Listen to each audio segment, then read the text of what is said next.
మీ బిందు అండి from Bindu jewelleries. ఇవాళ ఏంటంటే ఈ వీడియోలో పాతవి కొత్తగా చేసినవి కొన్ని చూపిస్తాను. ఎప్పుడులా కాకుండా ఒక నల్ల పూసలు ఇంతకుముందు నేను చాలాసార్లు పెట్టానండి. కాకపోతే ఇప్పుడు మీకు డైరెక్ట్గా చూపిస్తాను. 2 పెట్టెల నల్ల పూసలు గొలుసుని ఒక నక్లీస్ చేసి ఎన్ని విధాలుగా చేస్తానని చెప్తూ ఉంటాను. అది ఇప్పుడు చూపిస్తాను చూడండి. యాక్చువల్లీ ఇది ఏంటంటే ఒక కస్టమర్ది బ్లాక్ బీడ్స్ చైన్ అండి. 2 పెట్టెల చైన్ ఉంటుంది. మీరు బాగా అబ్జర్వ్ చేస్తే అర్థమవుతుంది. దీన్ని పిక్ పెడతాను నేను. దాంట్లో తీసేసి నల్ల పూసలు ఇవి అనమాట.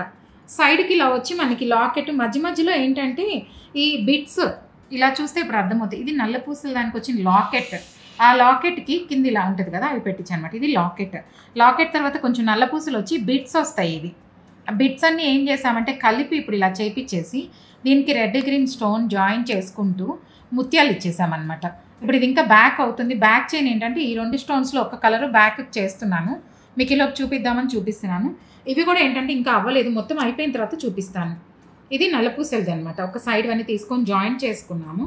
ఇవన్నీ ఒక సైడ్ తీసేసి సైడ్ ఉన్న లాకెట్లు అన్నీ తీసేసుకొని ఇప్పుడు ఇలా తీసేసాం అనమాట. లాకెట్స్ అన్నీ తీసేసుకొని దేనికవి సపరేట్ చేసుకొని ఇది ఒకటి చేసేసాను.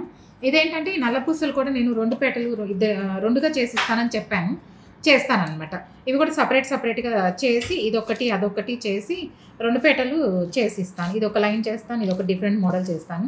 మొత్తం కూడా అయిపోయాక నేను ఒకసారి ఇది అప్డేట్ చేస్తాను చూడండి. ఇప్పుడు ఇదేంటంటే ఇది ఒక్కటే అయింది. దీనికి ఏంటంటే రెడ్ గ్రీన్ స్టోన్స్ పెట్టేసి సింపుల్గా ప్లెయిన్ నక్లిస్ లాగా. ఇప్పుడు ఏంటంటే మనం ఏదో అతుకులు వేసి చేసినట్టు లేదు, ఇది ఒక నక్లిస్ లాగా ఉంది. సేమ్ నక్లిస్ లాగే ఉందన్నమాట. ఇప్పుడు కొత్తగా చేసిన నక్లిస్ లాగా ఉంది. పాతవన్నీ జాయింట్లు చేసి మనం ఎక్కడ చేసాము ఏంటి అనేది కూడా తెలియదు. అందుకే అది కనపడకుండా ఇప్పుడు దాన్ని డామినేట్ చేయడానికి స్టోన్స్ ఇప్పుడు మల్టీ కలర్ లాగా ఇచ్చేసాను. ఇది బ్యాక్ చైన్ ఒకటి వస్తుంది, చాలా నీట్గా డీసెంట్గా ఉంటుంది. ఇదంతా అయిపోయాక ఒకసారి మొత్తం కలిపింది ఒక పిక్ పెడతాను చూడండి. మీలో ఎవరికైనా నా ఛానల్ నచ్చినట్లయితే please like, share and subscribe. Thank you.